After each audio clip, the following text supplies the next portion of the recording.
अध्याय 1 सुयांग। आस्था प्रतिशोध। रॉक के सर्वोच्च बिंदु पर 2 मंजिलें आवासीय स्थान, एक बूढ़ा व्यक्ति और दूसरा अलौकिक आक्रमणकारी एक सुंदर युवा।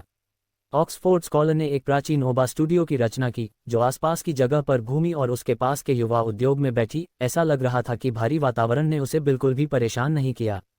नौजवान, आपने किससे अपराध किया कि आप इस अंधेरी जगह में फंस गए? आपको यहाँ किसी व्यक्ति की तरह का ध्यान नहीं दिया गया, एक व्यक्ति ने युवा से पूछा। जब उसने युवा की ओर देखा तो उसकी रुचि से भर जाओ इंसान, जो एक महान आभा से आकर्षित हुआ था जिसने अपने आसपास के स्थान को शांत कर दिया था। युवा ने बैल सी मुस्कान दिखाई दी। उन्होंने शांत स्वर में कहा, मेरे पास कई काम हैं, जैसे कि महामहिम स्वर्गीय सम्राट द्वारा बनाए गए अवशेषों को खाना। बास्केटबॉल व्यक्ति ने आश्चर्य से अपनी आंखें मूंद लीं और जब उसने युवाओं की ओर देखा तो उसके परस्पर विरोधी आश्चर्य से चमक उठे। तुम न जाने क्या कहा, बूढ़ा आदमी बिना रुके हकलाने लगा। मैं अवाक रह गया। यह उनके जैसे प्राचीन व्यक्ति के लिए पहली बार था। उनकी छोटी आंखों का तो जिक्र ही नहीं, जो अनगिनत वर्षों से इतनी चौड़ी नहीं हुई थीं।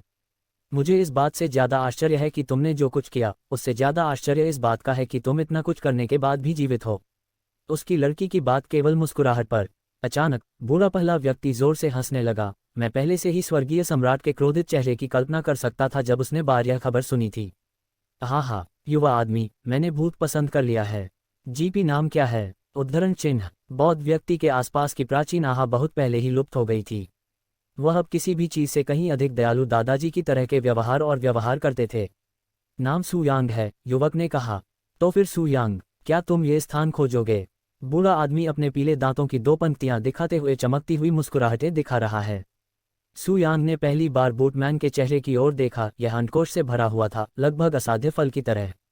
हालांकि उसका भूत चेहरे जैसा दिखता है, उसका पतला पानी जैसा साफ वही होता है, और वे इस अनंत रात के आकाश में सबसे खूबसूरत सितारों से भी अधिक चमकती हुई होती है। क्या बात है, सुयांग ने एक क्षण के बाद कहा। भले ही मैं इस स्थान को छोड़ सकता हूँ, इस प्रकार स्वर्गीय सम्राट का क्रोध और भी भय होगा। मुझे लगता है कि मैं स्वर्गीय सम्राट के क्रोध से लगातार युद्ध की तुलना में टैब तक यहाँ पसंद करूंगा, जब तक मेरी आत्मा नहीं जाएगी। क्या होगा अगर मैं कहूं कि आप जा सकते हैं और स्वर्गीय सम्राट के बारे में चिंता करने की जरूरत नहीं है? रोबोट मैन ने अपने चेहरे पर बैचलीहाट बरकरार रखी, लेकिन उसके अंचलों में एक गहरी रोशनी टिमटिमा रही थी। फिर क्या? मुझे जाने के बाद क्या करना चाहिए? मैं वही पापपूर्ण जीवन लाइफ जारी रखूंगा जो मैं पिछले कई वर्षों से जी रहा हूं, या उन लोगों से जिन्होंने मुझ पर गलत आरोप लगाया? यह आप पर निर्भर है। सुयांग ने रात के आकाश की ओर अचानक अपने हाथ बढ़ाए और जोर से झटके की झलक दिखाई, मानो वह ऊपर चमकती हुई दिख रही हो। फिर, अगर मैं एक दिन इस जगह पर जाने का फैसला करता हूं तो मैं। अचानक बात बंद कर दिया और मुस्कुराया। भूल जाओ, मुझे लगता है कि मैं इस जगह पर रहने तक एक दिन रुक गया हूं। पसंद आएगा। बूढ़ा आदमी अचानक से हंसने लगा। तुम भी इतने छोटे हो कि इस प्राचीन युवा से इच्छा को पूरी तरह से अपनी तरह छिपा नहीं सकते। ठीक है, तुम यहाँ अनंत काल तक रहो। क्या तुम बूढ़े से मर सकते हो? अमर पसंद है। हे, आपकी इच्छा, मैं इसे पूरा कर लूंगा। वह अचानक खड़ा हो गया और अपनी जड़ खो गया, और रात का आकाश जो इस शाश्वत प्रतिशोध चट्टान के निर्माण के बाद नहीं बदला गया था, अचानक दिन में बदल गया, जिससे वहां रहने वाली हर आत्मा हतप्रभ रह गई। आप कौन हैं? सुयांग ने चौड़ी आंखों से सिलाई करते हुए बॉस आदमी को देखा। बोब्समैन ने कहा, केवल एक बूढ़ा आदमी पास करने के लिए कुछ भी बेहतर नहीं है। ठीक है, इससे पहले कि मैं आराम विदा करूं, मैं उसके लिए धन्यवाद देना चाहता हूं जो जारी किया गया। धन्यवाद? इससे आपका क्या मतलब है? इससे पहले कि सुयांग, बोस्टन के व्यक्ति ने पूछा कि उसे धन्यवाद क्यों दिया जा रहा है, एक चमकदार सफेद रोशनी ने अचानक दुनिया को घेर लिया और उसकी दृष्टि छीन ली। प्रकाश रोशनी से अंधे होने के तुरंत बाद सुयांग को अपने दिल के पास तेज दर्द महसूस हुआ, जैसे उस पर तलवारों से वार किया गया हो। उसने अपनी ओपन राह देखी और देखा कि एक सुंदर युवा चेहरे के साथ बैड मुस्कान के साथ एक विस्तृत मंच पर वह खड़ा था और उसकी डोली में एक स्टील की तलवारें थीं। मैं उसके दिल से चूक गया, सुंदर युवक बुदबुदाया। सुयांग ने नीचे देखा कि एक तलवार उसके शरीर में घुस रही है और वह तुरंत सतर्क हो गया। घबराओ! सुयांग के शरीर के भीतर अचानक हत्या के इरादे से भरी एक जबरदस्त आभा फूट पड़ी, जिससे उसके सामने खड़े खूबसूरत युवक और उनके मंच के आसपास मौजूद दर्जनों लोगों के मुंह से खून की बूंदें निकल गईं। और क्योंकि वह सुंदर युवक सुयांग के बहुत करीब खड़ा था, वह खून की खांसी के बाद सीधे बेहोश हो गया। वह स्थान तुरंत शांत हो गया और सुयांग ने दर्द को नजरअंदाज करते हुए अपनी तलवार खींच ली जो अभी भी उसके सीने में फंसी हुई थी। अपनी छाती से तलवार निकालने के बाद सुयांग ने इस क्षण को तुरंत अपनी यादों में खोजने के लिए लिया। अपनी यादों में उसे पता चला कि वह एक युवा कृषक के शरीर के अंदर था, जिसका नाम उसके ही नाम सू यांग के समान था और उसकी शक्ल बिल्कुल उसके युवा स्वरूप जैसी ही थी। हालांकि समानताएं वहीं रुक गईं और बाकी सब कुछ अलग था। उनके पुराने साधना आधार की तुलना में उनका साधना आधार लगभग अस्तित्वहीन था और वह वर्तमान में इस प्रोफाउंड ब्लॉसम संप्रदाय में एक शिष्य हैं, एक ऐसा संप्रदाय जो दोहरी खेती पर बहुत अधिक ध्यान केंद्रित करता है, जहां विपरीत लिंग के दो लोग साधना के लिए यौन प्रथाओं में लिप्त होते हैं। ये लगभग वैसा ही है जैसे वह उस समय में वापस चला गया हो जब वह एक युवा लड़का था जिसने हाल ही में खेती करना शुरू किया था। जहां तक इस बात का सवाल है कि वह इस स्थिति में कैसे पहुंचा, उससे पहले सू यांग जिंग जिंग नाम की एक महिला शिष्या के साथ प्रेमालाप करने गया था और उसने अपने वर्तमान साथी यान मिंग, जो उसके सामने अब बेहोश सुंदर युवक था, को नाराज कर दिया, जिसके परिणामस्वरूप उनके बीच मृत्युभोज। स्वर्ग के नाम पर क्या हो रहा है? सू यांग को अचानक याद आया कि कैसे शाश्वत प्रतिशोध चट्टान के बूढ़े व्यक्ति ने कहा था कि वह उसे जगह छोड़ने में मदद करेगा। क्या उसने मुझे समय पर वापस भेज दिया? नहीं, मुझे याद नहीं है कि मैं कभी इस गहन खिलने वाले संप्रदाय का शिष्य बना था। फिर सू यांग के विचारों के बीच एक तेज चीख ने अचानक चुप्पी तोड़ दी। हर कोई अपनी हरकतें बंद कर दे। एक अधेड़ उम्र का आदमी मंच पर कूदा और सू यांग और बेहोश यान मिंग को भौहों से देखा। आज आप दोनों को डेथ मैच के लिए किसने अधिकृत किया? इससे पहले कि मैं अनुशासनात्मक टीम को बुलाऊं, हाथापाई करो। हाँ, बड़े सूरज। मंच के चारों ओर मौजूद शिष्य तेजी से भाग गए और मंच पर केवल सू यांग और यान मिंग रह गए। सू यांग ने पहले इस जगह को छोड़ने और बाद में विचार करने का फैसला किया। इससे पहले कि वह मंच से कूदता, एल्डरसन नामक अधेड़ उम्र के व्यक्ति ने उसकी ओर देखा और कहा, तुम्हारा नाम क्या है? सू यांग, उसने शांत स्वर में उत्तर दिया। एल्डरसन ने सिर हिलाया और फिर उसकी ओर नहीं देखा और सीधे बेहोश यान मिंग को लेने के लिए चला गया। मंच छोड़ने के बाद सू यांग ने अपनी यादों को खोजा और अपने रहने वाले क्वार्टर की ओर चलना शुरू कर दिया। अध्याय 2, एकल साथी ढूंढने का कष्ट। अरे देखो, वह सू यांग है। उसने अपने दोस्त के बारे में पता लगाने के बजाय बड़ी बहन जिंग से प्रेमालाप करने का निर्णय लिया। क्या आज बुजुर्ग वयस्क भाई यान का उसके साथ डेथमैच नहीं हुआ? क्या हुआ? उसके वस्त्र को देखो, ये खून से सना हुआ है। इसका क्या मतलब है कि मौत का मुकाबला पहले ही तय हो गया है और सू यांग जीत गई है और यान मिंग अब मर गई है? ये भुगतान हो गया है। असंभव। वह प्राथमिक आत्मा क्षेत्र के केवल तीसरे स्तर पर है जबकि यान मिंग प्राथमिक आत्मा क्षेत्र के छठे स्तर पर है। इतना बड़ा अंतर, यहाँ तक कि मैं कल्पना करने की हिम्मत भी नहीं कर सकता। अकेले उस अच्छे के बारे में के लिए कुछ नहीं सू यांग। तो फिर वह अभी भी जीवित क्यों है? जब दो लोग डेथमैच के लिए मंच पर प्रवेश करते हैं तो उन्हें तब तक जोड़ा जाता है जब तक कि एक न मर जाए। मैंने डेथमैच के बाद दोनों सेनानियों के जीवित रहने के बारे में कभी बताया नहीं सुना है। चलो इनकी दुकान। शिष्यों ने एक दूसरे से बात की जब उन्होंने सू यांग को अपने सफ़ेद कपड़ों में खून से सने छेद के साथ एक शांत अभिव्यक्ति के साथ संप्रदाय के माध्यम से देखा, जैसे कि वह अपनी छाती पर गंभीर चोट से घायल थी। अरे सू यांग, कमीने, तुम यान मिंग के डेथमैच में कैसे बच गए? शिष्यों के एक समूह ने अपना कदम रोककर अपना कदम रखा। शिष्यों की निष्ठा ने तुरंत ही आसपास के लोगों का ध्यान आकर्षित किया और वे ध्यान का केंद्र बन गए। मेरे पास के बच्चों के साथ छेड़छाड़ का समय नहीं है। सब्सक्राइब करें। सू यांग ने उन पर मामूली विचारधारा को अस्वीकार कर दिया और उनकी चारों ओर की यात्रा की, जिसमें वहां मौजूद सभी लोग हतप्रभ रह गए। मूर्खतापूर्ण कब से एबीएम डेवलरी और मूर्खतापूर्ण हो गया? ये संकेत दिया गया कि वह एक साथ सभी शिष्यों के दर्शन के बाद अंततः पागल हो गया। सू यांग, एक कदम और उठाओ और समर्थन भुगतान करना होगा। ग्रुप का नेतृत्व करने वाले ने अचानक दहाड़कर सभी को चौंका दिया। हालांकि उनके खतरनाक शब्दों के बावजूद सू यांग ने रैली जारी की, यहां तक कि अपना सिर भी नहीं कुचाया, उन्हें पूरी तरह से उजागर कर दिया। तुम कमीने हो। चिल्लाने वाले अपने वाले शिष्यों के चेहरे पर नसें उभरी और उन्होंने मुठ्ठियां बदनाम भींचकर सू यांग का पीछा किया। अपना दूसरा कदम उठाने के बीच में सू यांग ने अचानक हत्या के इरादे से भरी संकीर्ण दृष्टि से उसकी ओर देखने के लिए अपना सिर झुकाया। उसकी भयानक नज़र जो इतनी तेज लग रही थी कि एक बड़े पत्थर में छेद कर सकती थी, उसने शिष्य की गतिविधियों को रोक दिया और उसे अनियंत्रित रूप से कांपने पर मजबूर कर दिया, मानो वह किसी भूखे जानवर को अपनी ओर झपटने के कगार पर देख रहा हो। प्लॉप, शिष्य का पैर टोफू में बदल गया और वह जमीन पर गिर गया। यहाँ तक कि उनके पीछे के शिष्य भी अपने पैर हिलाने लगे। ऐसा लग रहा था मानो ठंड में नाच रहे जोकरों की भीड़ हो। हम्फ, मूर्खों का एक समूह। सू यांग ने ठंडी सांस ली और चलना जारी रखा। क्या वह सचमुच सू यांग था या उन्होंने उसे गलती से सू यांग समझ लिया था? वह संभवतः सू यांग कैसे हो सकता है? हालांकि वे एक जैसे दिख सकते हैं। वह नेक हवा जिसने उसे घेर लिया था वह उस बेकार सू यांग से बिल्कुल अलग थी जिससे मैं परिचित हूँ। सही है, सू यांग के चेहरे पर हमेशा यह मूर्खतापूर्ण भाव रहता है, लेकिन उस खूबसूरत आदमी का चेहरा अभी तेज और गंभीर था। वे दो पूरी तरह से अलग लोग हैं। आसपास के शिष्य गपशप करने लगे, कुछ तो उस समूह पर हंसने लगे जिसने उसे रोकने का फैसला किया था। क्या वह सचमुच सु यांग नहीं थी? जमीन पर गिरा हुआ शिष्य हैरान होकर मन ही मन सोचने लगा।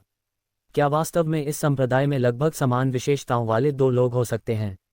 सु यांग की पार्श्विक दृष्टि शिष्य के सिर पर फिर से प्रकट हुई और उसने तुरंत अपने संदेह को खारिज कर दिया। वह निश्चित रूप से सु यांग नहीं था, बल्कि उसके जैसा दिखने वाला कोई व्यक्ति था। जिस मूर्ख सु यांग के बारे में वह जानता है, वह कभी भी दूसरों से पलटकर बात करने की हिम्मत नहीं करेगा, उन्हें उस नज़र से धमकी देना तो दूर की बात है। बाहरी आंगन के भीतर अपने रहने वाले क्वार्टर में पहुंचने पर सु यांग का उसके कमरे के दरवाजे के सामने एक अन्य सुंदर युवक ने स्वागत किया। सु यांग, आप वास्तव में यान मिंग के खिलाफ डेथ मैच में जीवित रहने में कामयाब रहे। युवक ने शुरू में सोचा था कि वह किसी भूत को देख रहा है जब उसने दूर से सु यांग को अपनी जगह की ओर चलते देखा, लेकिन अब जब वह उसके सामने खड़ा था तो कोई संभावना नहीं थी कि वह भूत हो। पिछली सु यांग की यादों से सु यांग ने इस युवक को पहचान लिया। वह उसका रूममेट टैंग हू था। मेरी तबीयत ठीक नहीं है, इसलिए मैं अपने कमरे में आराम करूंगा। मुझे परेशान मत करो। सु यांग बिना कुछ कहे घर में चली गई। टैंग हू ने अपना मुंह खुला करके उसे अपने पास से गुजरते हुए देखा। अरे या वाह, वह जोर से बुदबुदाया, वह सचमुच जीवित। सु यांग घर में प्रवेश करने के बाद सीधे अपने कमरे में गए और अपने विचारों को व्यवस्थित करने लगे। वह बूढ़ा आदमी, उसने वास्तव में क्या किया? उसने दीवार पर टंगे शीशे में देखा और उसके दिमाग में बचपन की यादें उभर आईं। ये स्पष्ट रूप से मेरा अपना शरीर है जब मैं छोटा था, लेकिन मुझे ये याद कैसे नहीं आया कि मैं कभी इस स्थान पर था? क्या मैंने वास्तव में पुनर्जन्म लिया था और सीने में तलवार से वार करने के बाद ही मुझे अपनी यादें वापस मिलीं? इस तरह घायल होने के लिए मैं वास्तव में बहुत कमज़ोर हूँ, जैसा कि मैं अभी हूँ। सु यांग वर्तमान में 16 वर्ष का है और वह लगभग 1 वर्ष से इस प्रोफाउंड ब्लॉसम संप्रदाय का शिष्य है। हालांकि लगभग पूरे 1 वर्ष तक संप्रदाय में रहने के बावजूद उनकी साधना में बमुश्किल प्रगति हुई है, सफलता तो दूर की बात है। उनके जैसे बाहरी न्यायालय के शिष्य जो हाल ही में संप्रदाय में शामिल हुए हैं, उन्हें संप्रदाय से कोई सहायता नहीं मिलेगी और उन्हें दोहरी साधना के लिए स्वयं एक साथी ढूंढना होगा, जहां विपरीत लिंग के 2 लोग साधना के लिए संभोग में शामिल होते हैं। एक बार जब वह आंतरिक न्यायालय का शिष्य बन जाता है तो वह संप्रदाय से उसके लिए एक उपयुक्त साथी खोजने का अनुरोध कर सकता है। हालांकि सु यांग अपनी चरम गुणवत्ता वाली विशेषताओं के बावजूद संप्रदाय में शामिल होने के बाद से अपने लिए कोई साथी नहीं ढूंढ पाए हैं। इसमें कोई संदेह नहीं कि वह अत्यंत सुंदर था, इतना सुंदर कि वह अपने पिछले जन्म में चंद्रदेव की पत्नी को आकर्षित कर सके। कई महिला शिष्यों, यहाँ तक कि वरिष्ठ शिष्यों ने भी पहले तो उनकी साथी बनने के लिए संघर्ष किया, लेकिन जब उन्हें पता चला कि उनके पास शून्य प्रतिभा के साथ गंभीर मानसिक समस्याएं हैं, तो उन्होंने तुरंत उन्हें नज़रअंदाज कर दिया। इससे कोई फर्क नहीं पड़ता कि वह कितना सुंदर था। इस संप्रदाय में जहां उनका विकास उनके सहयोगियों पर निर्भर करता था, कोई भी इतना मूर्ख नहीं था कि सिर्फ इसलिए कि वह सुंदर था, अपने भविष्य को खतरे में डाल दे। इस संप्रदाय में अनगिनत अन्य सुंदर युवा पुरुषों और महिलाओं का तो जिक्र ही नहीं किया गया। मुझे उस बूढ़े आदमी ने एक और जीवन का उपहार दिया है, लेकिन इस तरह का जीवन। अय्या, सु यांग ने जोर से आह भरी। सोचने के लिए वह अपने पिछले जीवन में दुनिया का सबसे सुंदर आदमी, जहां अनगिनत अद्वितीय देवी और जैद जैसी परियां सिर्फ उसका साथी बनने के लिए कतार में खड़ी थीं, हजारों युवाओं के साथ इस संप्रदाय में एक साथी को खोजने के लिए पीड़ित होगा युवतियां। अगर मैं अभी भी उसी दुनिया में हूं, तो संभावना है कि वे अभी भी इस दुनिया में रह रहे होंगे। सु यांग की निगाहें एक गहरी रोशनी से चमक उठीं। जैसे ही उनके दिमाग में कई अद्वितीय आकृतियां उभरी, मैं उन्हें ढूंढ लूंगा और ले लूंगा। वे एक बार फिर मेरे आलिंगन में हैं और इस बार मैं उन्हें जाने नहीं दूंगा। हालांकि इससे पहले मुझे पहले अपनी इस धूमिल प्रतिष्ठा को ठीक करना होगा। अध्याय 3, एक सुंदर चेहरे की बर्बादी। अपने कमरे के अंदर सु यांग ने अपने कपड़ों के उकेरे दिए और अपने शरीर से खून साफ करने के लिए एक नौकर में चली गई जो उसके कमरे से थी। फिर भी उस बच्चे ने मेरे साथ अच्छा किया। कितने साल हो गए जब मैंने आखिरी बार अपना खून देखा था, मेरे सीने में छेद वाले उपकरण की बात तो दूर। सु यांग अपने पिछले जीवन में एक अमर व्यक्ति थी जो साधना के चरम के करीब थीं। उसके पास सब कुछ था, सुंदर महिलाएं और शक्ति, कुछ ऐसा जिससे प्यास जा सकती थी। अब हालांकि वह प्राथमिक आत्मा क्षेत्र में एकमात्र नश्वर के विरुद्ध मोमबत्ती भी नहीं पकड़ सकता है, भारी चोट का तो जिक्र ही नहीं है। बेशक ये पिछड़ा सु यांग था जो उस स्थिति में आया था, वर्तमान सु यांग नहीं। हालांकि सु यांग ने इसे एक सहयोगी के रूप में इस्तेमाल नहीं किया क्योंकि वह एक ही शरीर में थी, इसलिए वह इसके लिए खुद को जिम्मेदार ठहराया। अपने शरीर से खून साफ करने के बाद उसने चोट के चारों ओर कुछ कपड़े लपेटे और इसे खत्म करने से पहले अपने सीने के छेद पर कुछ दवा दी। जब तक सु यांग ने अपनी चोट का इलाज पूरा किया, तब तक मंच पर डेथमैच में यान मिंग को पीटने की खबर जंगल की आग की तरह बाहरी कोर्ट में फंसी हुई थी। क्या उस निकम्मे सू यांग ने, जो चीज़ का ठीक से उपयोग भी नहीं किया जा सकता, यान मिंग अपनी को हरा दिया? क्या आप निश्चित हैं? मैंने इसे अपनी दोनों आंखों से देखा। यान मिंग ने चुपचाप चुरा घोंपने के बाद सू यांग अचानक दहाड़ने लगा और मंच के आसपास मौजूद सभी लोगों के मुंह से अचानक खून निकल आया और यान मिंग खुद बिना किसी को पता चले जमीन पर गिर गया था। एक बार चिल्लाने से सभी को खून की उल्टी हो गई। क्या बल है, मुझे इस पर विश्वास नहीं है। अरे, मैं पृष्ठ दोष नहीं देता। यहाँ तक कि उस समय मुझे अपनी आंखों पर विश्वास करना भी मुश्किल हो रहा था। इस तरह की बातचीत पूरे संप्रदाय में चल रही थी और यहाँ तक कि एल्डरसन तक, जिसे बैटल रोक दी गई थी, उस सिद्धांत को याद करने से खुद को रोक नहीं सका जो अचानक उस जगह पर छा गया था। लड़ाई के दौरान तुम दोनों के बीच क्या हुआ? मुझे सब कुछ बताओ। एल्डरसन ने यान मिंग की ओर गौकर को देखा, जहां वह पूछताछ के लिए ले गई थी। मुझे नहीं पता, यान मिंग ने भारी सिरदर्द के साथ कहा। मुझे बस इतना याद है कि हत्या के इरादे की अचानक लहर से पहले मैंने सू यांग की छाती पर चाकू मारा था। चाकू मारने से पहले यह एक लड़ाई की तरह था, मूर्ख जो ठीक से तलवारें मारना भी नहीं जानता। उसके बाद, तथापि, यान मिंग को जब सू यांग पर चाकू से हमला करने के बाद उसके चेहरे पर भाव याद आया तो वह कांप उठा। ये लगभग वैसा ही था जैसे मैं किसी अन्य व्यक्ति को मेरी तलवार मिलने के बाद देख रहा था। एल्डरसन ने यान मिंग द्वारा बोले गए शब्दों पर विचार किया। मुझे उस लड़के से जो हत्या का इरादा महसूस हुआ वह ऐसा कुछ नहीं था जो एक बार छुरा घोंपने के बाद बनाया जा सकता था, बल्कि कुछ ऐसा था जो केवल मृत्यु के कई अनुभवों और कई लोगों को मारने के बाद ही बनाया जा सकता था। वास्तव में वह सू यांग कौन है और कैसे आओ, मैंने आज तक उसके बारे में कभी नहीं सुना। एल्डरसन ने यान मिंग की ओर देखा और कहा, अब आप जा सकते हैं। मुझे दोबारा बिना अनुमति के मंच पर आपको पकड़ने न दें। ये शिष्य हिम्मत नहीं करेगा। यान मिंग के घटनास्थल से चले जाने के बाद एल्डरसन ने सू यांग के बारे में जानकारी ढूंढनी शुरू की, लेकिन कुछ मिनटों की खोजबीन के बाद जो जानकारी उन्हें मिली उससे वह अवाक रह गए। उन्होंने जो कुछ भी एकत्र किया उसके अनुसार सू यांग लगभग पूरे 1 वर्ष से इस संप्रदाय में हैं, फिर भी उनके शामिल होने के बाद से उनकी साधना में कोई प्रगति नहीं हुई है क्योंकि वह एक साथी ढूंढने में असफल रहे थे। एल्डरसन को विश्वास नहीं हो रहा था कि सू यांग जैसा सुंदर आदमी कैसे एक साथी ढूंढने में असमर्थ होगा, इसलिए उसने थोड़ा और गहराई में खोज की। उसने जो पाया उससे वह स्तब्ध रह गया, इस हद तक कि उसे नहीं पता था कि उसे क्या महसूस करना है। मानसिक समस्याएं, पता नहीं कि उसकी चीज़ का सही तरीके से उपयोग कैसे किया जाए। कोई प्रतिभा नहीं। क्या आप इस बारे में निश्चित हैं? एल्डरसन ने उस व्यक्ति से पूछा जो उसे जानकारी दे रहा था, जो दूसरे संप्रदाय का बुजुर्ग था। आप शायद उसके बारे में नहीं जानते होंगे क्योंकि आप शायद ही बाहरी दरबार पर ध्यान देते हैं, लेकिन बाहरी दरबार के भीतर लगभग हर कोई सू यांग और उसकी स्थिति को जानता है। एक शिष्य के रूप में वह अभी भी इस संप्रदाय में रहने में सक्षम होने का एकमात्र कारण यह है कि कुलपति विश्वास है कि वह अभी भी अपने सुंदर चेहरे के साथ संप्रदाय के लिए कुछ उपयोगी हो सकता है। अगर उसका दिमाग सीधा होता तो उसे इस दुनिया में अभी भी एक मौका मिलता। बुजुर्ग सन ने बुजुर्ग की बातों पर आह भरी।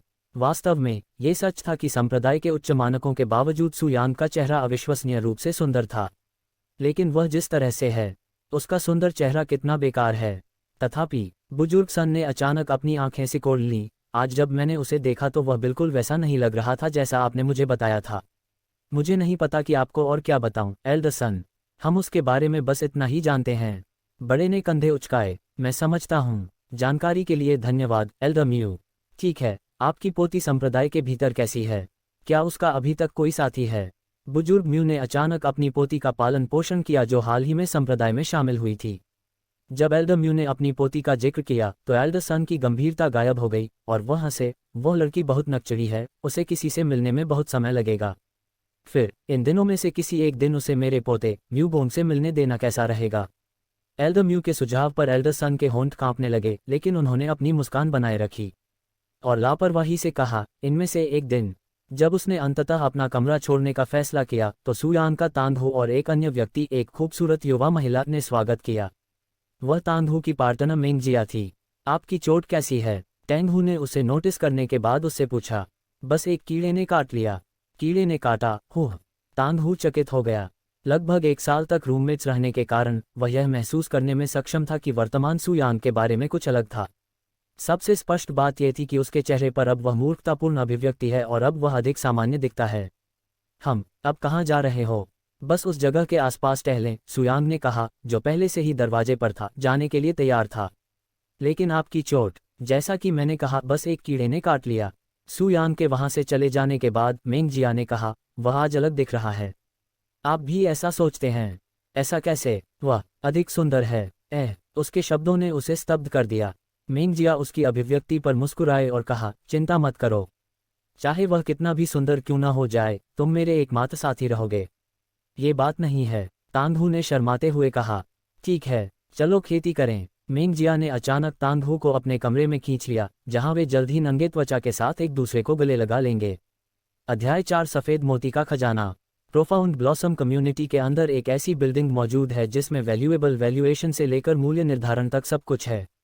दवाइयाँ, स्पिरिट स्टोन, हथियार, ये सब व्हाइट पर्ल ट्रेजरी में टैब तक प्राप्त किया जा सकता है जब तक किसी के पास नहीं हो।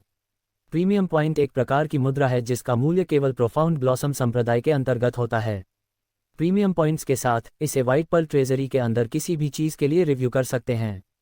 संप्रदाय के लिए नामांकित कार्य करके या मिशन धारक के माध्यम से प्रीमियम अंक प्राप्त किए जा सकते हैं। इसमें वास्तविक मुद्रा की तरह शेयरों का भी व्यापार किया जा सकता है। क्या शुद्ध यांग फूल के लिए कितने प्रीमियम अंक हैं? सू यांग ने डेस्क के पीछे वाले बुजुर्ग से पूछा। ऐसा महसूस होने के बाद कि वह वर्तमान में बहुत कमज़ोर है, उसने व्हाइट पर्ल ट्रेजरी में आने का निर्णय लिया था। लेकिन किसी मित्र के बिना खेती करने के लिए खेती करने में सक्षम होने का एकमात्र साधन समुदाय से प्राप्त जानकारी के साथ ही होगा। और व्हाइट पर्ल ट्रेजरी से संसाधन किस बेहतर तरीके से प्राप्त किए जा सकते हैं, जहां सभी प्रकार के मूल्यवान संसाधन पाए जा सकते हैं। शुद्ध यांग फूल। क्या आप चाहते हैं कि बाहरी दरबार के शिष्यों को इतनी मूल्यवान दवा क्यों मिलनी चाहिए? बॉर्जोलॉजिस्ट ने अपनी ओर से उत्सुक भाव देखा। 10,000। 10,000, युवा ने आश्चर्य से कहा। किसी मिशन में कोई ये प्रमुख प्रीमियम अंक 100 प्राप्त कर सकते हैं और सर्वोच्च कठिनाइयां हैं, फिर भी क्या आप शुद्ध यांग फूल के लिए 10,000 प्रीमियम अंक चाहते हैं? यह मित्र दिवस के उजाले में दोस्त हैं। उनकी दृष्टि में शुद्ध यांग फूल केवल उपयोग की जाने वाली एक निम्न गुण वाली औषधि है, फिर भी वे इसका इलाज ऐसे करते हैं जैसे कि यह किसी प्रकार की ईश्वरीय औषधि है। कुलपति ने स्वयं इसकी कीमत तय की है। यदि कोई शिकायत है तो आप उनके पास जा सकते हैं, अन्यथा कीमत अंतिम है। सू यांग ने अपने साथी में जैद दृश्य देखे और भरी हुई है। 34 प्रीमियम पॉइंट। 1 साल के अंतराल पर इस जगह पर उसने चारों ओर देखा और कई सुंदरियां उसकी दृष्टि में आईं। मुझे बस एक साथी मिल सकता है, लेकिन इससे कोई फर्क नहीं पड़ता कि मैं इसे कैसे देखता हूँ।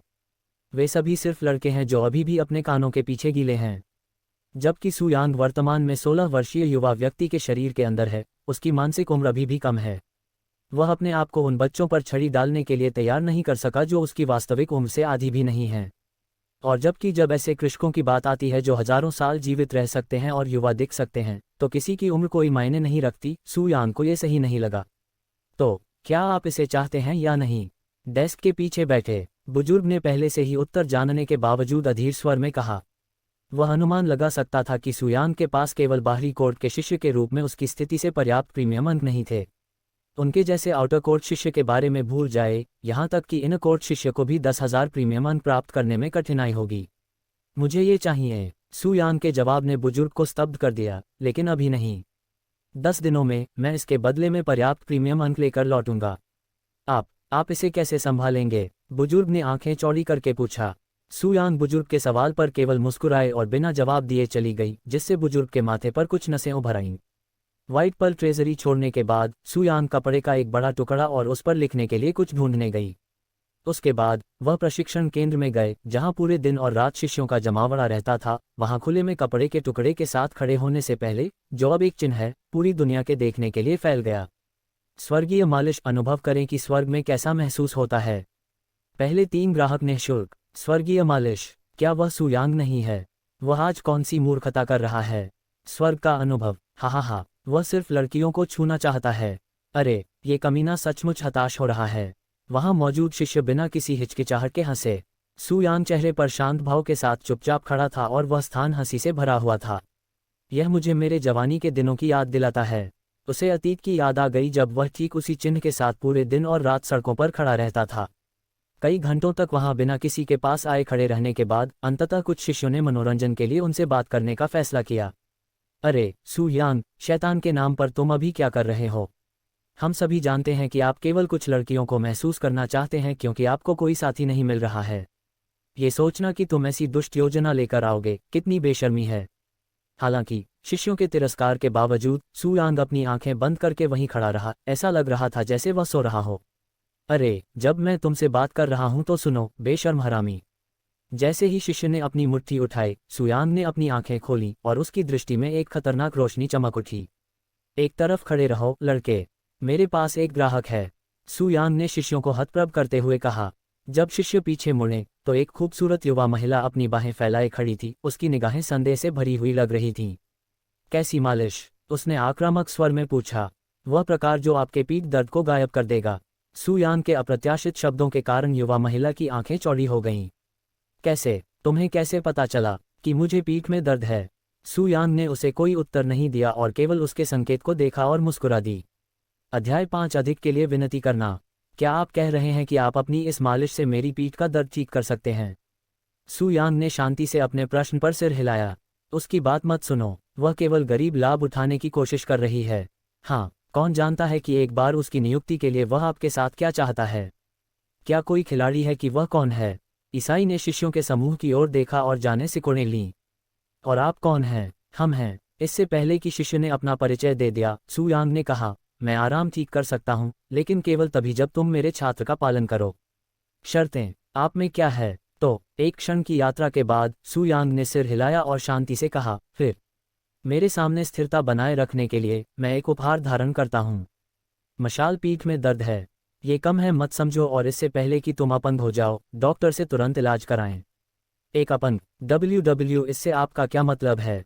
उसकी बातें चौंका देने वाली थीं, लेकिन सू यांग का इरादा ऐसा नहीं था। आपकी स्थिति से पता चलता है कि आपकी साधना के दौरान आपकी पीठ का दर्द गलत हो गया है, तो आप इससे अधिक गलत नहीं हो सकते। तो फिर कारण क्या था? सू यांग के कुछ सेकंड से अधिक समय तक चुप रहने के बाद सोसाइटी को बहुत खाना लगा। मैं ये कहूँगा, मैं आपका किराया स्वीकार करूँगा। कुछ सेकंड की शैलियाँ के बाद स्टील ने हार मान ली। सू यांग ने सिर हिलाया और कहा, शर्त 1, सत्र केवल 10 मिनट तक चलेगा, न अधिक न कम। शर्त 2, आपको मालिश के बाद अपना अनुभव 10 लोगों के साथ साझा करना होगा। शर्त 3, आपको केवल वापस आने की अनुमति है आपके अंतिम मालिश सत्र के 1 महीने बाद। यदि आप इनमें से किसी भी शर्त से इनकार करते हैं तो आप घूम सकते हैं और चले जा सकते हैं। यदि आप मालिश के बाद दूसरी और तीसरी शर्त को पूरा करने में विफल रहते हैं तो आप फिर से वापस आने के बारे में भूल सकते हैं। उद्धरण चिन्ह। वो बस इतना ही। युवती ने सोचा कि सू यांग के मन में कुछ अधिक गंभीर बात है, लेकिन इतनी आसान शर्तें कौन स्वीकार नहीं करेगा? PFT 1 महीना, यह एक चमत्कार होगा अगर आज उसके बाद आपके पास कोई और ग्राहक हो। शिष्य हंसे। आप स्वीकार करते हैं? मुझे स्वीकार है। अच्छा, फिर मेरे पीछे आओ। सू यांग ने अपना चिन्ह लपेटा और उसे अपनी पीठ पर ले लिया और वह युवती को अपने रहने वाले क्वार्टर में वापस ले जाने लगा। वह सचमुच उसका पीछा करेगी? क्या हमें उसे रोकना चाहिए? उसे रहने दो। वह सू यांग जैसे किसी व्यक्ति पर भरोसा करने के लिए बाद में केवल खुद को दोषी ठहरा सकती है। शिष्यों ने सू यांग और युवा लड़की को दूर गायब होते देखा। वहां मौजूद दर्जनों लोगों में से किसी ने भी उसे रोकने की कोशिश नहीं की, क्योंकि वे सभी इस बात में उत्सुक थे कि जब वह वापस लौटेगी तो क्या होगा। यह आपका रहने का क्वार्टर है, हम इसे यहाँ कर रहे हैं, तो क्या आप इसे बाहर करना पसंद करेंगे? सू यांग ने हल्की सी मुस्कान के साथ उससे पूछा। युवा महिला ने अपनी कल्पनाओं के साथ इधर उधर देखा, जिससे वह शर्मा गई। सू यांग ने उसके उत्तर की प्रतीक्षा नहीं की और घर में चली गई। रुको। मृतमुख घर में प्रवेश करने के बाद सू यांग सीधे अपने कमरे में चला गया और युवा महिला सावधानी के साथ उसके पीछे चली गई। मैं भगवान की कसम खाता हूं कि यदि तुमने मेरे साथ कुछ भी मजाक किया तो तुम्हें इसकी कीमत अपनी जान देकर चुकानी पड़ेगी। तुम मेरी पसंद बनने के लिए बहुत छोटी हो, छोटी लड़की। छोटी लड़की, तुम बिल्कुल मेरे जितनी ही उम्र की लगती हो। सू यांग ने उसके उत्तर पर कंधे उचकाए। अपनी पीठ छत की ओर करके बिस्तर पर लेट जाओ। युवती चुपचाप वहीं खड़ी रही, उसकी निगाहें उसे गौर से घूर रही थीं। आप अपने कपड़े पहन सकते हैं। उसकी बातें सुनकर युवती ने राहत की सांस ली और बिस्तर पर लेट गई। सू यांग ने अपनी उंगलियां चटकाईं और कुछ क्षणों के लिए इधर उधर फैला, फिर उसने कहा, आपके 10 मिनट अब शुरू होते हैं, होश खोने की कोशिश न करें। आपका क्या मतलब है? युवा महिला ने अचानक खुशी से भरी एक अप्रत्याशित कराह निकाली, जिससे सू यांग के कान खुशी से झंझना गए। तुमने अभी क्या किया? टेल्ड, कीड़े की तरह घूमना बंद करो, तुम इसे मेरे लिए और अधिक कठिन बना रहे हो। उसकी पीठ पर खुशी की भावना ने युवा महिला की सुनने की क्षमता को अभिभूत कर दिया, जिससे उसे ऐसा महसूस हुआ जैसे वह किसी दूसरी दुनिया में थी, स्वर्ग में। वह समझ नहीं पा रही थी कि वह क्या महसूस कर रही है, लेकिन ये कोई ऐसी भावना नहीं थी जो किसी इंसान के हाथों से बनाई जा सके, लगभग ऐसा जैसे कि वह किसी देवता के हाथों को महसूस कर रही हो।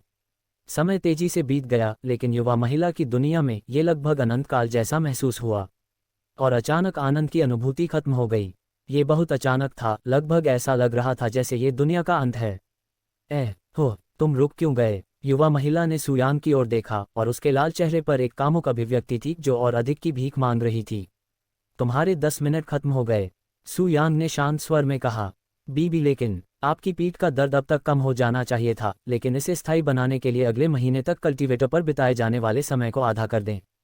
कृपया 10 नहीं, बस 5 मिनट और, मैं तुम्हें कोई भी राशि दूंगा। युवती ने सुयांग से सेवा बढ़ाने का अनुरोध किया, लेकिन सुयांग ने केवल अपना सिर हिलाया। मैं आपसे कुछ भी स्वीकार नहीं कर सकता क्योंकि मैंने पहले ही कहा है कि मेरे पहले 3 ग्राहक निःशुल्क होंगे। आप अगले महीने वापस आ सकते हैं। अपना अनुभव यहाँ 10 लोगों तक फैलाने के बाद युवती ने हताशा में अपने होंठ चबाए, कुछ सेकंड बाद अनिच्छा से सिर हिलाया। मैं आपकी अगली यात्रा का इंतजार कर रहा हूँ। ओह, जो जुबान, युवती ने कहा। मेरा नाम जो जुबान है, मुझे सुयांग कहा जाता है। वह उसे सामने के दरवाजे से बाहर निकलते देख मुस्कुराया। जब वह चल रही थी तो उसके पैर स्थिर लग रहे थे, जैसे कोई नशे में धुत होकर पूरी रात शराब पीने के बाद घर जा रहा हो। अध्याय 6 3 ऋतुओं वाला सांप। ऐसा लगा जैसे मैं किसी और दुनिया में हूँ। लगभग ऐसा ही लग रहा था मानो मैं स्थापित से निश्चित आकाश में नदी के किनारे तैर रहा हूँ। जिस तरह से उसके हाथों ने मेरी पीठ को हिलाया था, ऐसा लगा जैसे उसके हाथ पिघल गए हों और मेरी पीठ गहराई तक डूब गई हो। ऐसा ही एक एहसास था जब मैं मर जाऊंगी। मुझे इसे स्वीकार करने से अपमान है, लेकिन उसने अपने हाथों से मेरे शरीर को समर्पित कर दिया। जो जुबान ने सुयांग के साथ अपने अनुभव को जंगल की आग की तरह अपने सभी दोस्तों के बीच उस बच्चे की तरह फैलाया जिसने अभी अभी एक नया खिलौना खरीदा हो। इसके अलावा वह केवल 10 लोगों तक ही नहीं रुकी और अपने सभी दोस्तों से बात की, यह उम्मीद करती है कि उसकी कोशिश से सुयांग उसे उपयुक्त दृष्टि से देख सके। सचमुच, क्या उस सुयांग में ऐसी विशिष्ट प्रतिभाएं हो सकती हैं? ये कैसे संभव है? वह लाभ और मंदबुद्धि होने के लिए बदनाम है। यहाँ तक कि कई संप्रदाय के लोगों ने भी अपना साथ छोड़ दिया है। मैं गंभीर हूँ। उनकी सेवा के लिए उनके पास जाए और आपको तुरंत पता चल जाएगा कि मेरी बातें सच हैं या नहीं। सुयांग की मालिश सेवा के साथ अपने अनुभव के बारे में अपनी कहानी से हर किसी को पूरी तरह से चित्रित नहीं करने के बावजूद, जो जुबान उनकी हड्डियों में जिज्ञासा और रुचि जगाने में सक्षम थी, जो उन्हें सुयांग पर अधिक ध्यान देने के लिए आत्मनिर्भरता के लिए प्रेरणा, बिल्कुल वही जो वह चाहता था। जो जुबान के सुयांग के घर छोड़ने के कुछ ही सेकंड बाद तांगहू और उसकी दोस्त मेंगजिया अपने कमरे से निकली। उनका चेहरा लाल था और खेती से दिल तेजी से दौड़ रहा था। सुयांग, आप वापस आ गए। तांगहू ने उसकी ओर देखा, जो दरवाजे के पास खड़ा था और मोटा सी मूषक बाहर की ओर देख रहा था। सुयांग ने मुकरकर उनकी ओर देखा और मुस्कुराहट की रेखा खींची। आपकी सफलता के लिए बधाई, वह मुस्कुराया। उनके शब्दों से दोनों को झटका लगा और उनके चेहरे पर लाली गहराई तक चली गई। सुयांग, तांगहू ने अपना सिर खुजलाया। ऐसा लग रहा था जैसे उसके दिमाग में कुछ चल रहा हो। इसमें शर्म की कोई बात नहीं है। आप एक पुरुष हैं और आपकी महिला आपके ठीक बगल में है। आपका सिर गर्व से ऊंचा रखा गया है। सुयांग अपनी सजा के बाद लिविंग रूम से बाहर चली गईं। घर के अंदर दोनों केवल आश्चर्यचकित चेहरे के साथ उसके लापता होने को देख सकते थे। उनके दिमाग सुयांग के व्यवहार में बदलाव से भ्रमित था। जैसा कि मैंने सोचा था, वह अब तक जितनी भी बार मैंने उसे पहले देखा है उससे कहीं अधिक सुंदर दिखता है, मेंगजिया ने चकित होकर कहा। उद्धरण चिन्ह ... उद्धरण चिन्ह। तांगहू ने सुयांग को याद किया, जो अपने दिमाग में हकलाए बिना एक वाक्य भी पूरा नहीं कर पाता था। इतने कम समय में कोई इतना कैसे बदल सकता है? क्या उस चोट ने उसकी आत्मा को झकझोरकर किसी प्रकार की नींद से जगा दिया था? जाने के बाद सुयांग प्रशिक्षण मैदान में वापस गया और अपना चिन्ह फिर से खोला। उनका इरादा एक दिन में केवल 1 से अधिक ग्राहकों को स्वीकार करने का था। वह सुयांग पहले ही वापस आ गया है। उसे अभी 1 घंटा भी नहीं हुआ है। आखिरकार शायद उस लड़की ने अपना मन बदलने का फैसला कर लिया था। 1 घंटे पहले जो हुआ वही दोहराया गया। कोई भी सुयांग के साथ कोई लेना देना नहीं रखना चाहता था, इसलिए वे उसे केवल दूर से ही संदिग्ध निगाहों से देखते थे, जैसे पैदल यात्री सड़क पर किसी कलाकार को देख रहे हों। हालांकि इस बार सुयांग को किसी के पास आने से पहले ज्यादा देर तक इंतजार नहीं करना पड़ा। एक छोटी लड़की जो लंगड़ा कर चल रही थी। क्या आप वही हैं जिसने वरिष्ठ प्रशिक्षु बहन जो को पीठ दर्द से राहत दिलाने में मदद की थी? सुयांग ने स्वीकृति में सिर हिलाया।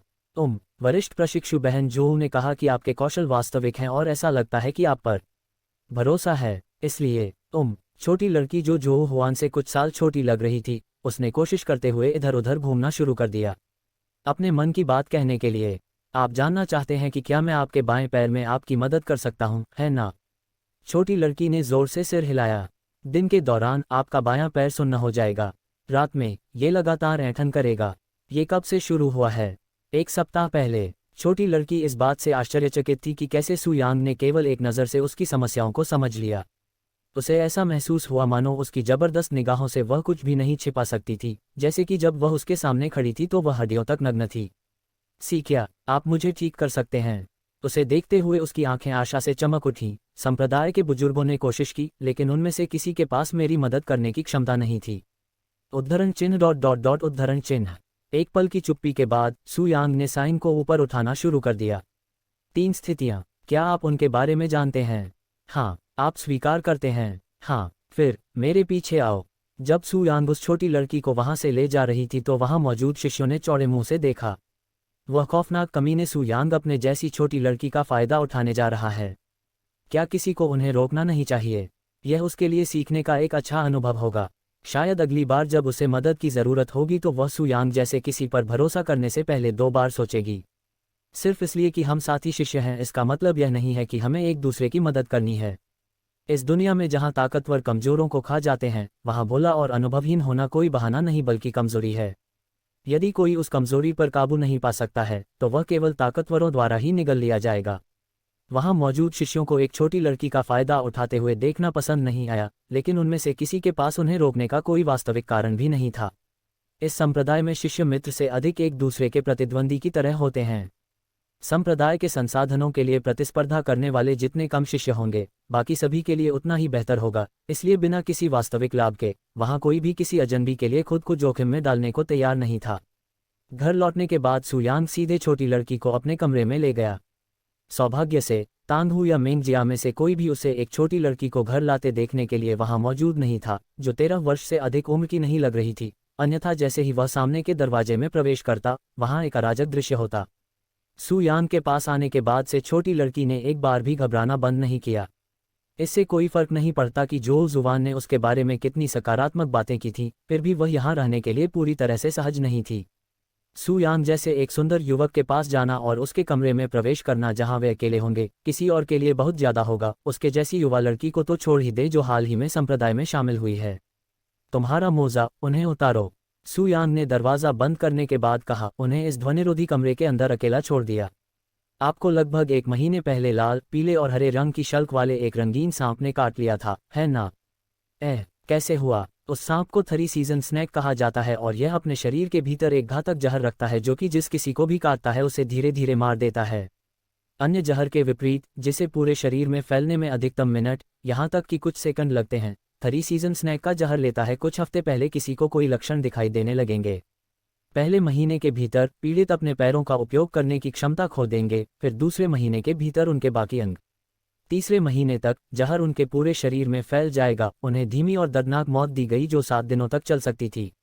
सू यांग के स्पष्टीकरण से छोटी लड़की डर के मारे कांपने लगी, उसके कपड़े ठंडे पसीने से भीग गए। इतना भयानक जहर सबसे ठंडे हत्यारों को भी डरा देगा, उसके जैसी छोटी लड़की को तो छोड़ ही दें। सौभाग्य से आपको काटे हुए अभी 1 महीना ही हुआ है, इसलिए आप खतरे में नहीं हैं। आर सचमुच? वास्तव में? सू यांग ने अपनी आंखों से आंसू पोंछे और आत्मविश्वास भरे स्वर में कहा, अगर मैं केवल एक मालिश करने वाली होती तो मैं आपकी मदद नहीं कर पाती। लेकिन आपके लिए भाग्यशाली, मेरे हाथ दूसरों को महसूस कराने के अलावा और भी बहुत कुछ कर सकते हैं। अच्छा। छोटी लड़की ने अपना सफ़ेद मोजा उतार दिया, जिससे उसकी चिकनी और पीली टांगें दिखाई देने लगीं। तुम हो? सू यांग ने अचानक पूछा। क्यू 12 साल की? 12? और आप इस तरह के संप्रदाय में हैं? आप नश्वर लोग वास्तव में कुछ और हैं। सू यांग ने इस तथ्य को पहले से ही जानने के बावजूद आह भरी। उसने अपने पिछले जीवन में हजारों वर्षों तक नश्वर संसार का दौरा नहीं किया था, इसलिए वह उनकी जीवनशैली से अनभिज्ञ था। लेकिन अब नश्वर संसार को देखते हुए और उसमें रहते हुए वह इस नश्वर संसार के लोगों की नैतिकता पर सवाल उठाने से बच नहीं सका। हालांकि मुझे संप्रदाय में स्वीकार कर लिया गया है, लेकिन जब तक मैं 16 साल की उम्र में वयस्क नहीं हो जाता, मुझे दोहरी खेती में भाग लेने की अनुमति नहीं है।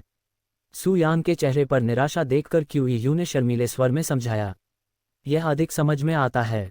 सू यांग ने राहत भरे स्वर में कहा, ठीक है, अपने पेट के बल लेट जाओ। जहर से निपटने से पहले मैं तुम्हारे पैरों के आसपास की मांसपेशियों को ढीला कर दूंगा। क्यू आज्ञाकारी रूप से बिस्तर पर लेट गई और चुपचाप सू यांग के तैयार होने का इंतजार करने लगी। फिर तुम्हारे 10 मिनट अब शुरू होते हैं। उसके हाथों ने तुरंत उसके पैर पकड़ लिए, जिससे उसके होठों से एक प्यारी सी आवाज़ निकल गई। जल्द ही। क्यूईयू के पैरों की मांसपेशियां ढीली हो गईं और सुन्नता बहुत ही ध्यान देने योग्य दर से गायब होने लगी। अध्याय 7 जहर निकालना। क्यूईयू के लेफ्ट पैर की एसेंशियल को पूरी तरह से ठीक होने में सिर्फ 3 मिनट का समय लगा। टोफू की तरह सू यांग के हाथों में उसके व्यवसाय और उद्यम थे। मैं अब जबरदस्त शुरुआत करूंगा। सू यांग ने उन्हें अपने हाथों में बालों के एक कतरे छोटी सुई दिखाई दी। क्यूईयू के चकित चेहरे पर सुखद अभिव्यक्ति सुई को देखते ही तुरंत थमा गया। आपती डेट के साथ ऐसा क्या करने जा रहे हैं? वह वास्तविक भाव से पूछती है। सू यांग ने अपने बाएं पैर की ओर मुंह करके मुस्कान दी। हालांकि वह सुंदर मुस्कान क्यूईयू की आंखों में शैतान की मुस्कुराहट की तरह थी। वाह रुको, क्या बस यही एकमात्र रास्ता है? मैं जहर कैसे निकालूंगा? उन्होंने अपने प्रश्न का उत्तर दूसरा प्रश्न दिया। आपका आईलाइनर बंद करो, शार्क को एहसास भी नहीं होगा। क्यूईयू ने झट से अपनी तरफ से बंद कर लिया, लेकिन उसका शरीर कंपाना बंद नहीं कर रहा था। अचानक एक हाथ ने उसके सिर को थपथपाया, जिससे उसे सुरक्षा मिली और उसे गर्मी का एहसास हुआ और शरीर कांपना बंद हो गया। इसी समय सू यांग की दहशत के बीच की सुई टिमटिमा रही थी। क्यूईयू की बाई जांघ में एक छोटा सा छेद, जिसे नंगी आंखों से नहीं देखा जा सका, खुला और उस छेद से कुछ प्रकार का थोड़ा सा धुआं शुरू हो गया, जिससे उसकी आंखों के ऊपर से एक छोटा सा बादल बन गया। जैसे ही धुंधला दिखाई दिया, सू यांग ने बिना किसी हिचकिचाहट के अपनी मूंछों के छेद की ओर विस्तार किया और दौड़ना शुरू कर दिया। क्या? उसकी जांघों पर समुद्र तट रूप से क्रीड़ा की भावना का कारण क्यूईयू की आंखें खुल गईं। जब उसने सू यांग के मुंह को देखा तो उसका चेहरा लाल हो गया और बचपन से ही लगभग बेहोश हो गया। हालांकि उसकी बेशर्म और अनोखी होने वाली अश्लील हरकतों के बावजूद क्यूईयू ने उसे बाहर नहीं जाने दिया और उसे जारी रखने की अनुमति नहीं दी। उसकी सांसें तेज हो गईं और उसकी अधूरी इच्छा, दर्शन से चमकने वाली दुनिया। इस बीच सू यांग का पूरा ध्यान अपने बच्चे के छोटे से छेद के माध्यम से जहर निकालने पर था। उसके वस्त्रास्त्र से थे और उसका शरीर जहर से जल रहा था। उसके शरीर के हर हिस्से में दर्द हो रहा था और उसकी साधना का आधार बनने के कारण उसके शरीर के अंदर जहर को दर्द होना मुश्किल हो गया था। चाहकर भी वह अपने एल्गोरिथम की कोमल भावना का आनंद लेने की स्थिति में नहीं था। इस समय इस छोटे और शांत कमरे में केवल एक चीज जो सुनी जा सकती थी वह थी क्यूईयू की भारी सांसें और धीमी कराहें। दोनों के लिए कुछ मिनट, कुछ घंटों की तरह महसूस हुए। एक ने खुशी को गले लगाया और एक ने दर्द को सहते हुए। जब 10 मिनट में कुछ ही सेकंड बचे थे तो सू यांग ने आखिरकार अपने होंठ छोड़ दिए। जैसे ही सू यांग के होंठ क्यूईयू की कोमल त्वचा से अलग हुए, उनके मुंह से काला खून निकला, जिसके तुरंत बाद उनका रंग राख जैसा हो गया। सू यांग ने अपने होठों के कोने से काला खून पोंछा और मुस्कुराया। बहुत समय हो गया है जब मैंने आखिरी बार इलाज के दौरान इस तरह पसीना बहाया था। सू यांग अपने वाक्य के तुरंत बाद क्यूईयू के बगल में बिस्तर पर गिर गया। उसकी चेतना बमुश्किल जाग पाए। क्या आप ठीक हैं? क्यूईयू घबराकर जोर से चिल्लाए। सौभाग्य से जहर अभी अन्य क्षेत्रों में फैलना बाकी था और केवल आपके बाएं पैर पर कब्जा कर लिया था, इसलिए मैं इसे बिना किसी समस्या के निकालने में सक्षम था। लेकिन केवल प्राथमिक आत्मा क्षेत्र के तीसरे स्तर पर होने के कारण इस प्रक्रिया ने मेरे बहुत ही सीमित गहराई को खत्म कर दिया था। क्यूई जल्दी, मैं केवल अपनी गहन क्यूई को खत्म करके थक गया हूँ। मुझे थोड़ी देर सोने दो और मैं ठीक हो जाऊंगा। मत भूलो शर्तें। सू यांग उन शब्दों के बाद क्यूईयू को स्तब्ध होकर सो गई। वह नहीं जानती थी कि क्या करना है, लेकिन जब से उसने कहा कि वह ठीक हो जाएगा, उसे राहत महसूस हुई। खुद को व्यवस्थित करने के लिए एक पल लेने के बाद क्यूईयू ने सू यांग की सोने की अजीब स्थिति को समायोजित करके उसकी मदद की और चुपचाप जाने से पहले उसे कंबल से ढक दिया। जब सू यांग उठी तब तक अगली सुबह हो चुकी थी। वह उठ बैठा और अपने ऊपर ढके कंबल को देखने लगा। कितना ख्याल रखता हूँ उसका, वह मुस्कुराया।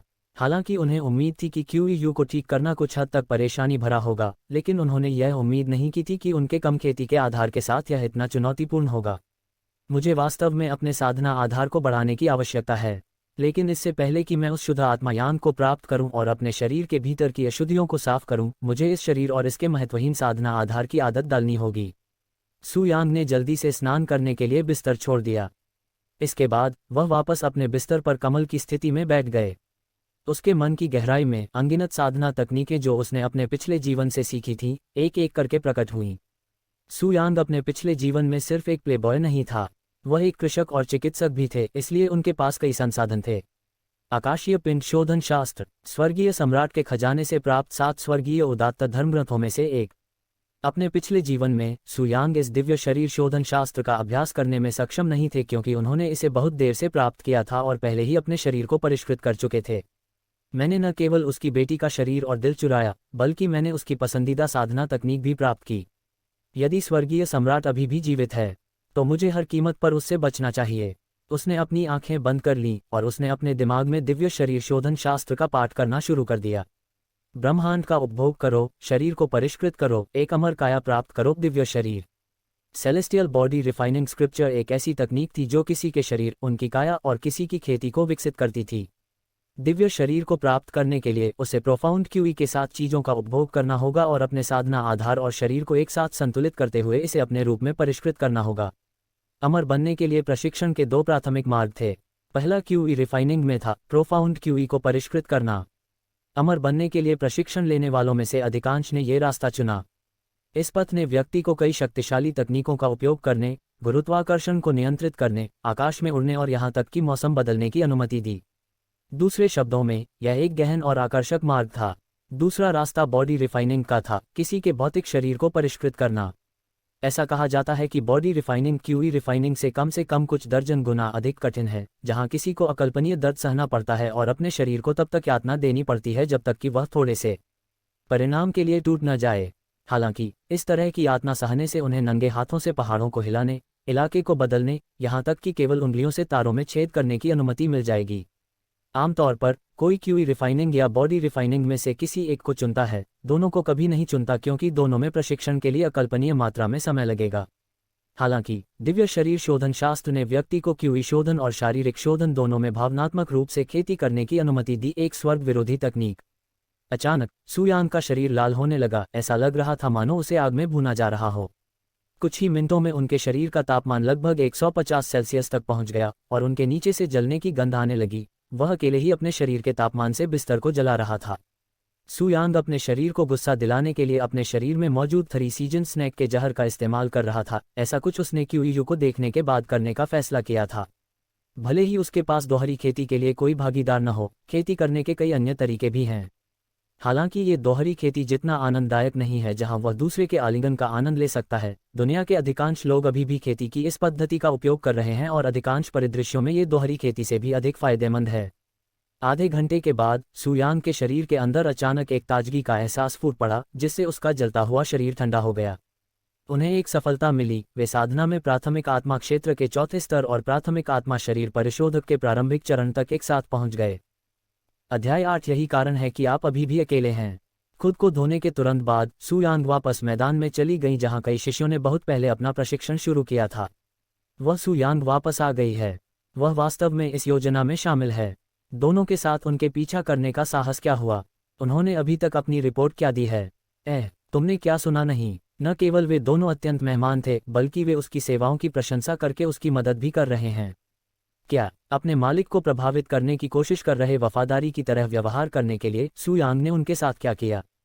कौन जानता है, लेकिन जब मैंने कल रात उसे जो जुवान को देखा तो उसके चेहरे पर मुस्कान आ गई।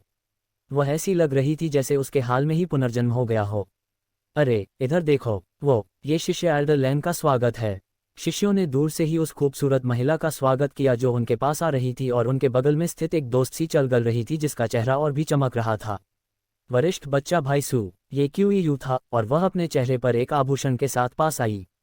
जिस तरह से आप दौड़ रहे हैं, मुझे लगता है कि आपके पैर पहले ही ठीक हो गए हैं, है ना? क्यूईयू ने सिर हिलाया। हाँ, बुजुर्ग भाई सू, और उनके अद्भुत उपचार के लिए धन्यवाद। कल रात दर्द प्रकट नहीं हुआ और मैं लंबे समय में पहली बार शांति से सो सका। सुनने में अच्छा है। सू यांग ने उनकी देखभाल के लिए एक सौम्य मुस्कान पैदा की, जिससे क्यूईयू शर्मा गईं। हे। क्यूईयू के दिमाग में कल सू यांग की जांघें चूसने की छवि अचानक उभरी। यहाँ तक कि उसके होठों की अनुभूति भी बहुत स्पष्ट रूप से याद की जा सकती थी, लगभग जैसे कि यह उसके दिल में गहराई से अंकित हो गया हो। तुम वही हो जिसने कल उसका इलाज किया था? वह खूबसूरत महिला जो लगभग 20 साल की लग रही थी, उनके सामने आते ही उसने पूछा। हाँ, वह खूबसूरत महिला जिसे शिष्यों द्वारा एल्डर लैन के नाम से संबोधित किया जाता था, उसके शांत व्यवहार पर भौहें सिकोड़ने लगी। सू यांग, 16 साल की। आप आउटर कोर्ट के शिष्य के रूप में लगभग पूरे 1 साल से संप्रदाय में हैं, फिर भी आपका अभी तक कोई साथी नहीं है। आपके मंदबुद्धि और निकम्मे होने के बारे में सभी अफवाहों का जिक्र नहीं है। तुमने ये कैसे किया? ये लड़का मुझे नहीं बताएगा कि तुमने उसके साथ कैसा व्यवहार किया, चाहे मैंने कितना भी पूछा।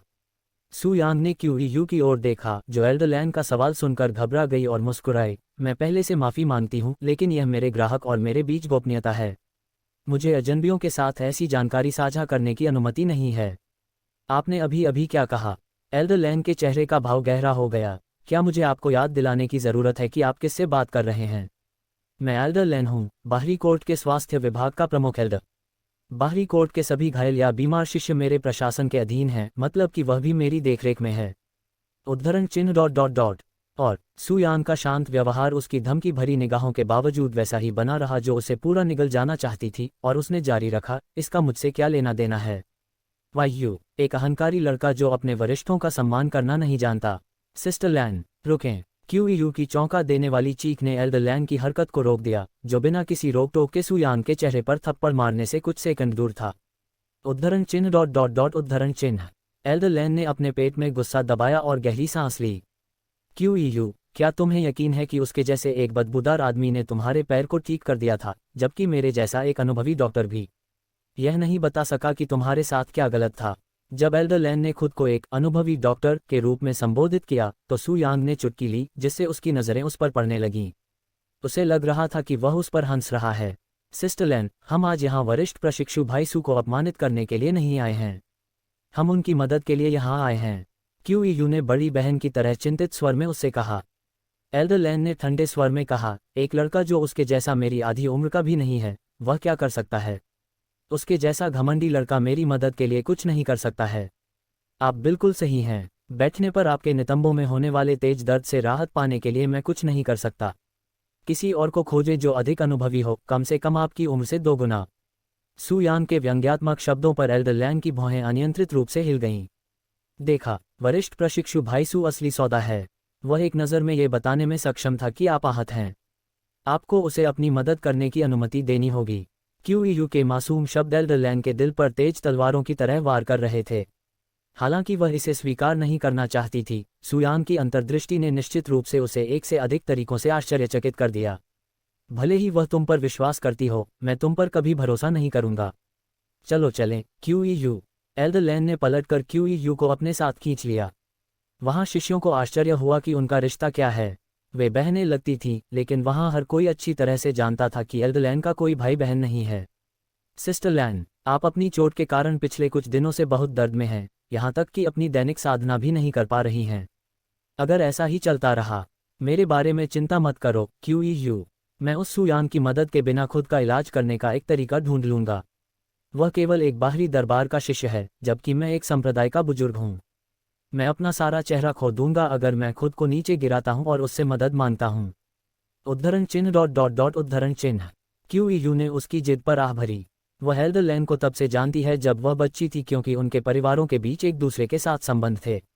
हालांकि वे सगी बहनें नहीं हैं, फिर भी वे एक दूसरे से ऐसे व्यवहार करती हैं जैसे कि वे भाई बहन हों।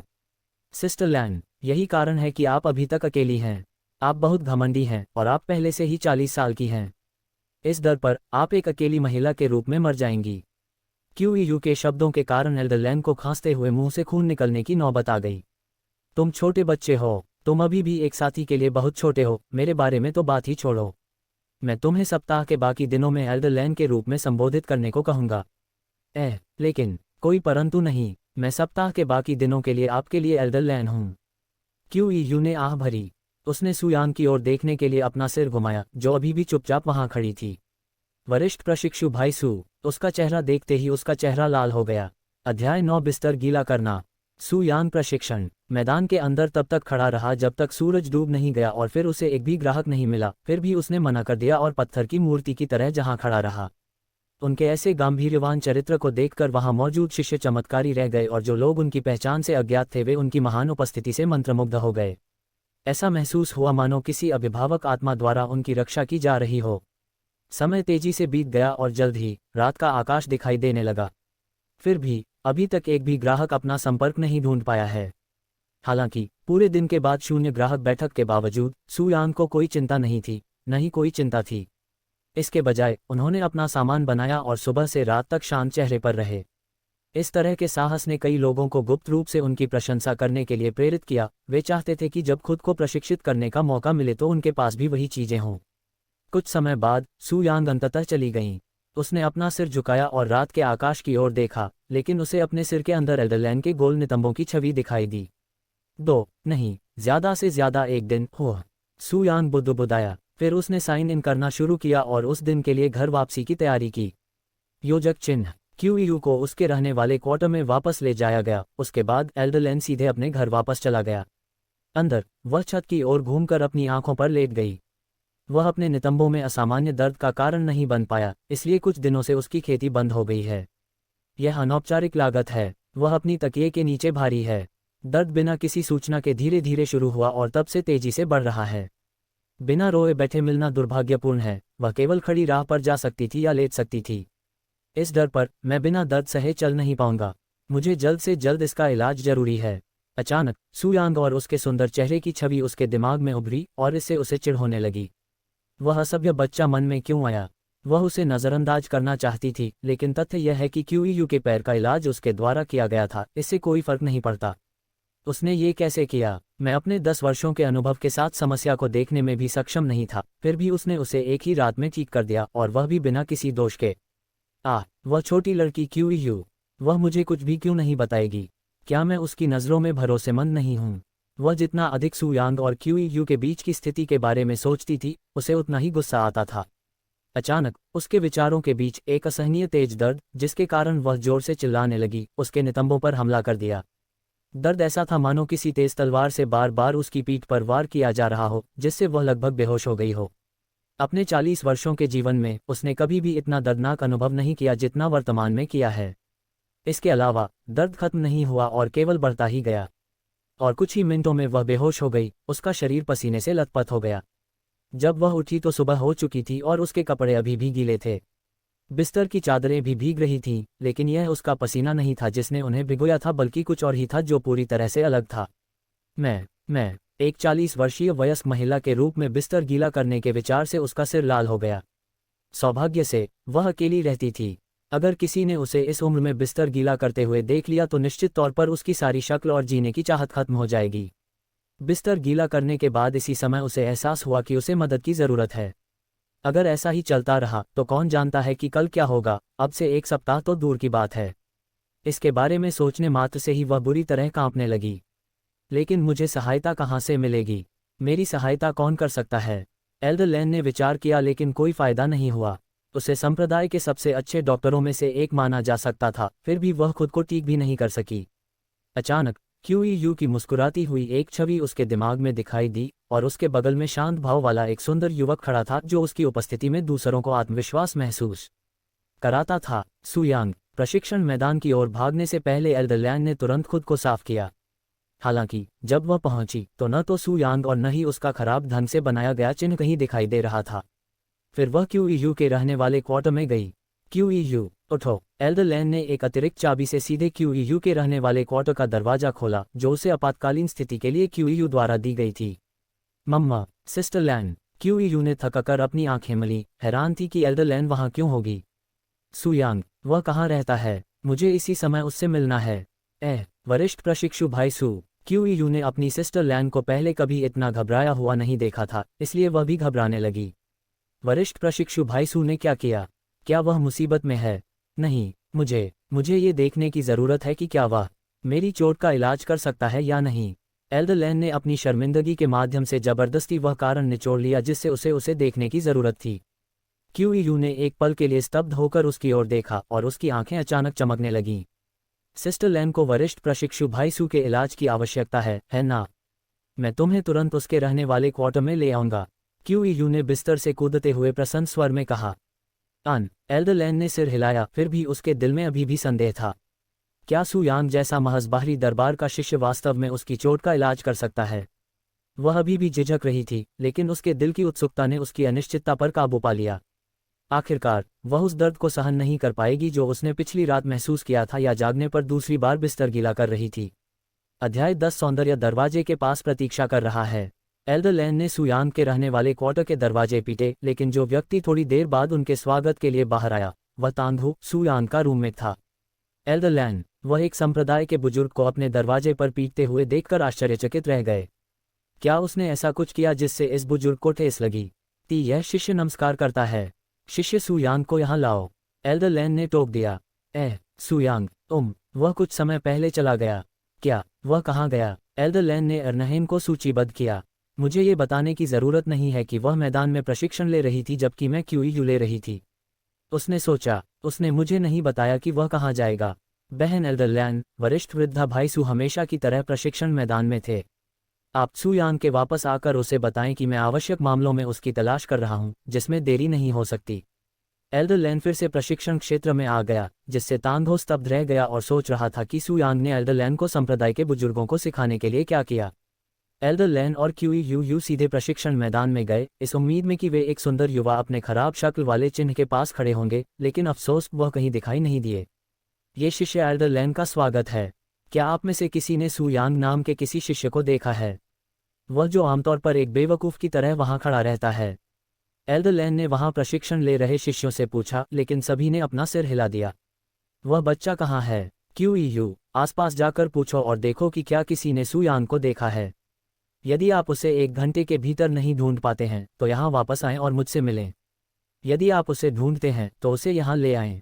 अगर मैं 1 घंटे के बाद वापस मत आना तो मुझे उसे पहले ही ढूंढ लेना चाहिए था। ठीक है। एल्डरलैन ने फिर वहां मौजूद शिष्यों की ओर देखा और कहा, यदि आप में से कोई शिष्य सू यांग को देखता है तो उसे बताएं कि एल्डरलैन उसे ढूंढ रहा है। यदि आप उसे मेरे लिए ढूंढ सकते हैं तो मैं आपको 100 प्रीमियम अंक प्रदान करूंगा। 100 प्रीमियम अंक, यह उतने ही हैं जितने एक उच्च जोखिम वाले मिशन को मिलेंगे। वहां के शिष्य एल्डरलैन द्वारा दिए गए मिशन से उत्साहित हो गए। सू यांग जैसा सुंदर व्यक्ति आसानी से देखा जा सकता है ना? और ये तथ्य कि आउटर कोर्ट के लगभग सभी शिष्य उसका चेहरा जानते हैं, इस मिशन को आसान बनाता है। शिष्य प्रशिक्षण मैदान से ऐसे भागे जैसे कि आग लगी हो, और संप्रदाय के खुलने के बाद पहली बार प्रशिक्षण मैदान वीरान दिख रहा था। बाहरी कोर्ट में कहीं सू यांग लापरवाही से एक किताब के पन्ने पलट रही थी। उसके बगल में किताबें और स्क्रॉल रखे हुए थे जो उसके सिर के ऊपर तक रखे हुए थे। वह पुस्तकालय में थे जहां सैकड़ों अभिलेख और यहां तक कि खेती की तकनीकें भी एकत्रित थीं। ये लाइब्रेरी, प्रोफाउंड लाइब्रेरी, एक ऐसी जगह है जो अपने संसाधनों को अपने शिष्यों और बुजुर्गों को समान रूप से किराए पर देती है।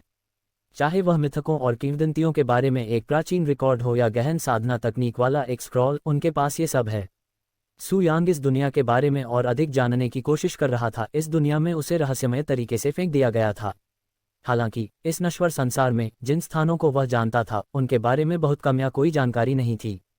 चंद्रमा भगवान का महल, स्वर्गीय मंदिर, यहाँ तक कि देवताओं की भूमि जिसके बारे में हर कोई और उनकी माँ अपने पिछले जीवन में जानते थे, इस दुनिया में अज्ञात हैं या केवल किंवदंतियों और मिथकों के रूप में बने हुए हैं।